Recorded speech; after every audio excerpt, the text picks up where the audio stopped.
Enquanto o crepúsculo desvanecia sobre as vastas planícies perto de Kupiansk, uma atmosfera tensa dominava o campo de batalha.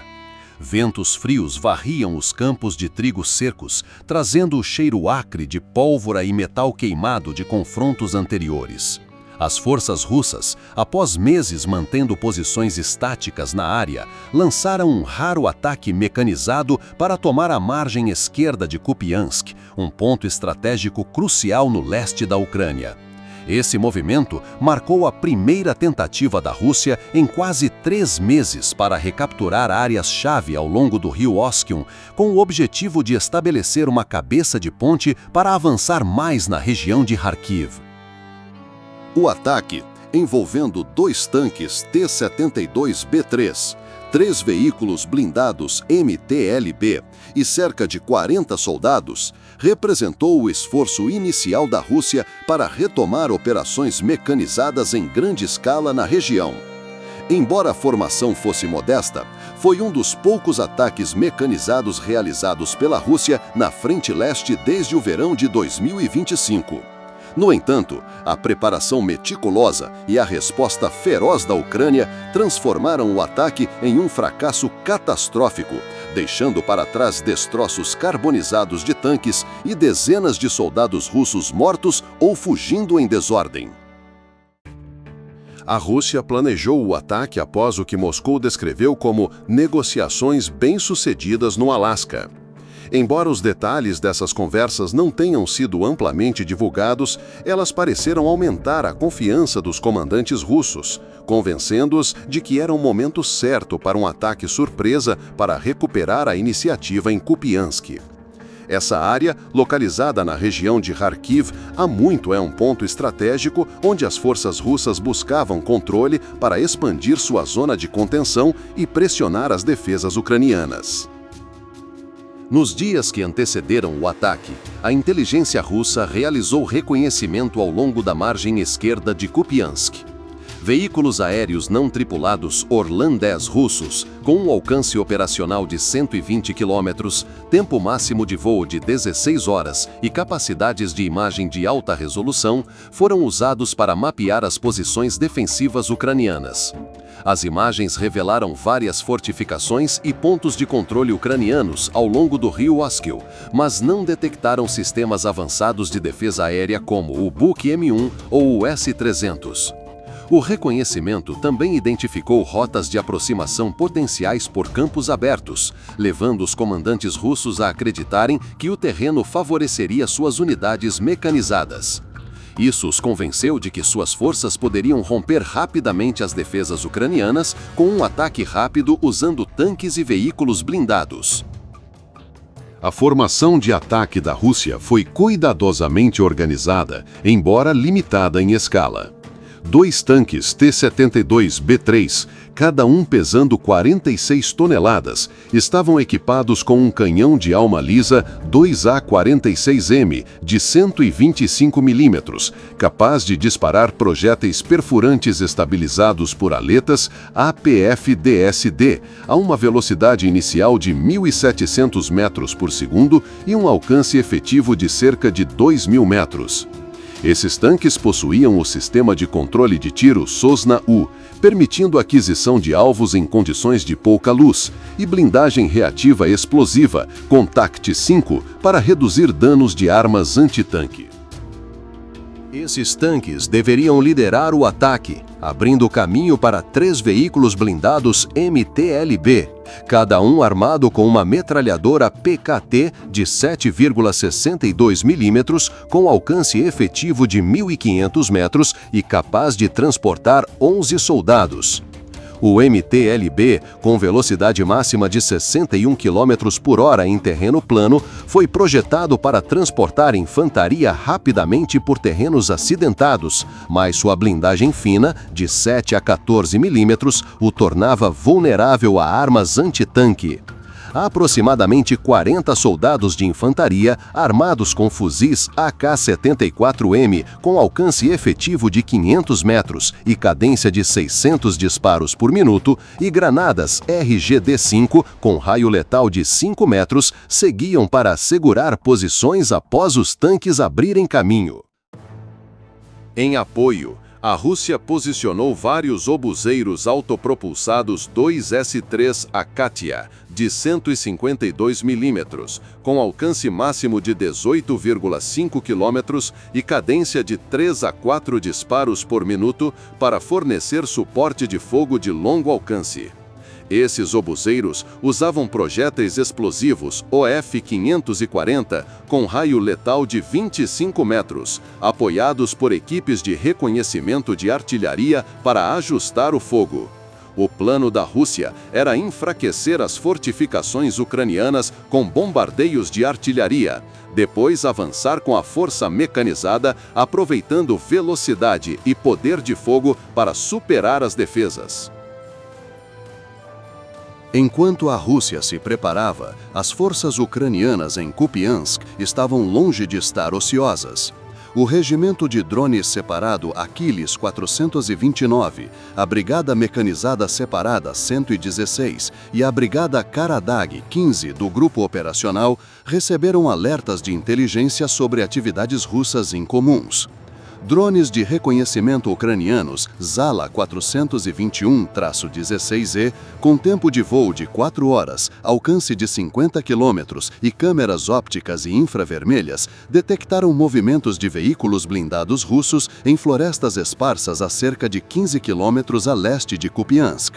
Essas imagens, transmitidas em tempo real por canais criptografados ao comando ucraniano, permitiram que os comandantes identificassem a formação russa e sua direção de abordagem, possibilitando o planejamento e resposta rápidos.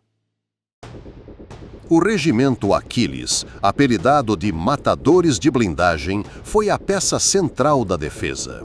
A unidade operava dezenas de drones de visão em primeira pessoa, FPV, cada um capaz de atingir velocidades de até 100 km por hora e carregar ogivas antitanque PG-7V, capazes de penetrar 260 milímetros de blindagem. Esses drones, com alcance de 10 km e tempo de voo de 15 minutos, eram controlados por sinais de rádio criptografados para resistir a interferências. Operados remotamente a partir de bunkers ocultos, eles podiam atacar alvos móveis com precisão usando câmeras embarcadas. Além disso, a Brigada Mecanizada 116 posicionou equipes de infantaria equipadas com lança-granadas antitanque RPG-7, com alcance efetivo de 300 metros e penetração de 500 milímetros de blindagem, e mísseis guiados Javelin, com alcance efetivo de 2.500 metros e penetração superior a 600 milímetros. O Javelin, com seu sistema de guiamento infravermelho disparar e esquecer, era altamente eficaz contra alvos blindados a longa distância. A Brigada Karadag 15, em um papel de apoio, posicionou obuseiros D-30 de 122 mm, com alcance de 15,4 km e cadência de 6 a 8 disparos por minuto, prontos para fornecer suporte de fogo. Esses canhões usavam projéteis explosivos OF-462 com raio letal de 20 metros, posicionados a 10 km do campo de batalha para evitar fogo de contrabateria russo. Os comandantes ucranianos adotaram uma estratégia de defesa em camadas. A primeira camada envolvia reconhecimento por drones e radar para detectar e rastrear movimentos russos.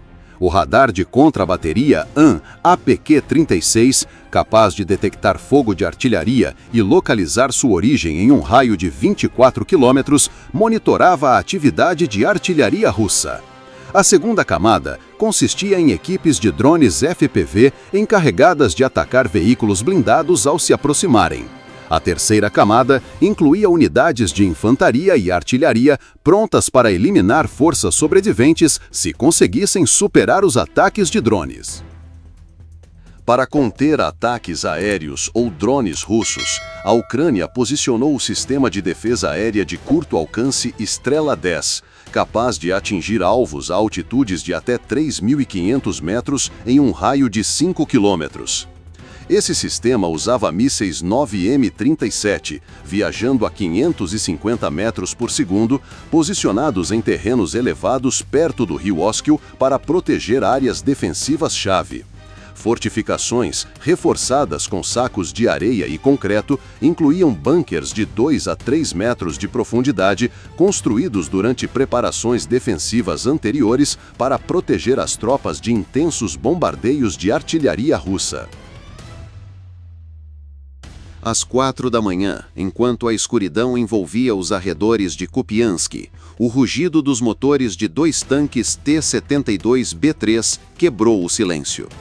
A formação russa avançou a partir de uma floresta esparsa, a 10 quilômetros da margem esquerda de Kupiansk.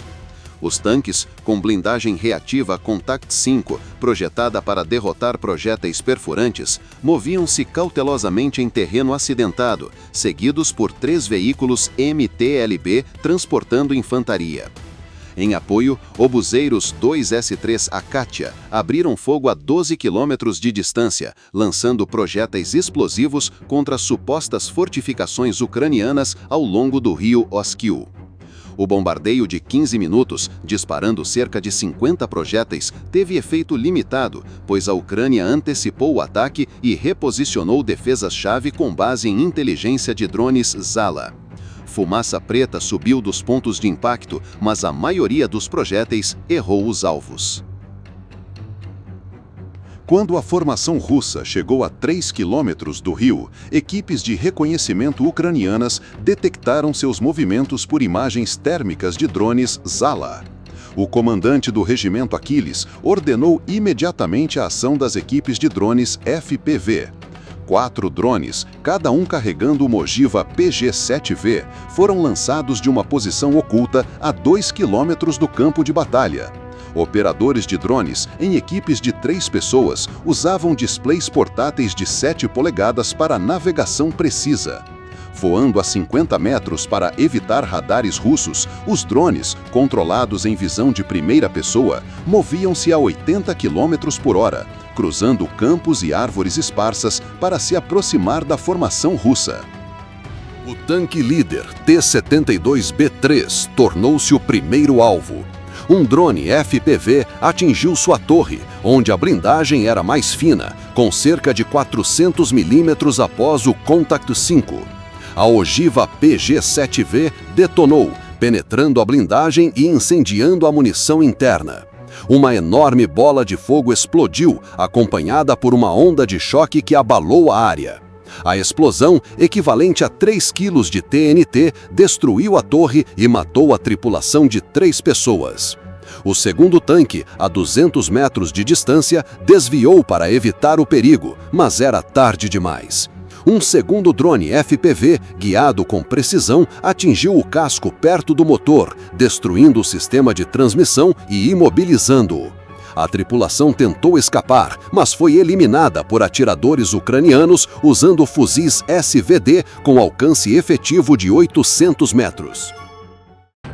Enquanto isso, os 3 veículos MTLB, com apenas 14 milímetros de blindagem frontal, aceleraram em direção ao rio. No entanto, as equipes de drones Aquiles anteciparam seu trajeto. Um terceiro drone mergulhou em um ângulo de 45 graus, atingindo o MTLB líder.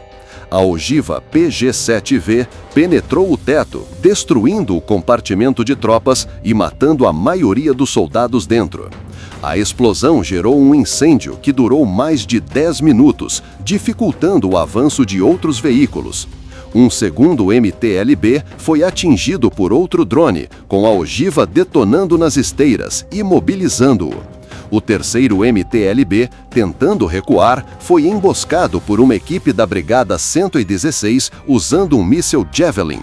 O míssil, guiado por infravermelho a 1.500 metros, atingiu o teto do veículo, transformando-o em um destroço em chamas. A ogiva dupla do Javelin penetrou a blindagem e incendiou o compartimento de combustível, destruindo o veículo em segundos. a infantaria russa, agora sem cobertura blindada, caiu em caos. Eles buscaram abrigo em árvores esparsas ou valas rasas, mas a infantaria ucraniana, apoiada por obuseiros D-30, lançou um ataque final. Os obuseiros disparavam projéteis explosivos a uma cadência de 6 a 8 por minuto, despejando uma chuva de projéteis sobre as posições russas. Os bombardeios, guiados por dados de reconhecimento de drones, atingiram com precisão as concentrações de infantaria russa. As tropas ucranianas, usando metralhadoras PKM com alcance efetivo de 1.000 metros e cadência de 650 disparos por minuto, e granadas RGD-5, eliminaram os soldados russos restantes. Alguns russos tentaram contato por rádio para pedir apoio, mas o sistema de guerra eletrônica Bukovel-AD da Ucrânia interferiu nos sinais, isolando-os. Em menos de 30 minutos, toda a força de ataque russa foi destruída ou fugiu em pânico, deixando 5 veículos blindados carbonizados e dezenas de corpos no campo de batalha. Quando a poeira baixou, a Ucrânia manteve o controle da margem esquerda de Kupiansk. O ataque russo, meticulosamente planejado, mas mal coordenado, subestimando a força defensiva ucraniana, terminou em desastre. Os 2 tanques T-72B3 e os 3 veículos MTLB foram completamente destruídos, com destroços queimando por horas. Escombros, incluindo torres despedaçadas e fragmentos de blindagem espalhados por dezenas de metros, simbolizavam a derrota russa. Cerca de 30 dos 40 soldados russos foram mortos, com os sobreviventes fugindo para florestas próximas, incapazes de montar outro ataque. Aqueles que escaparam enfrentaram terrenos difíceis e o risco de captura por patrulhas ucranianas. Após a vitória, a Ucrânia divulgou imagens de drones da batalha em 16 de agosto de 2025. A Defense Express publicou o vídeo em um artigo intitulado "Raro ataque blindado russo perto de Kupiansk termina em derrota". O clipe de 3 minutos, filmado a 200 metros de altura, mostrou claramente as explosões de tanques e veículos e a infantaria russa fugindo em pânico. A batalha não foi apenas uma derrota tática para a Rússia, mas também expôs falhas em sua abordagem. A dependência de veículos blindados tradicionais, vulneráveis a ataques de drones FPV e mísseis anti-tanque, foi completamente explorada pela Ucrânia. O uso preciso de drones FPV pelo regimento Aquiles demonstrou como a tecnologia moderna pode mudar a dinâmica do campo de batalha, permitindo que forças menores derrotem unidades mecanizadas maiores. O confronto em Kupiansk destacou vividamente a resiliência e inovação da Ucrânia no conflito em curso. Ao combinar tecnologia de drones FPV, mísseis antitanque avançados e táticas de defesa em camadas, a Ucrânia transformou o ambicioso ataque mecanizado russo em uma derrota esmagadora. Os tanques T-72 e os veículos MTLB, outrora símbolos do poder militar russo, foram reduzidos a destroços fumegantes nos campos ucranianos.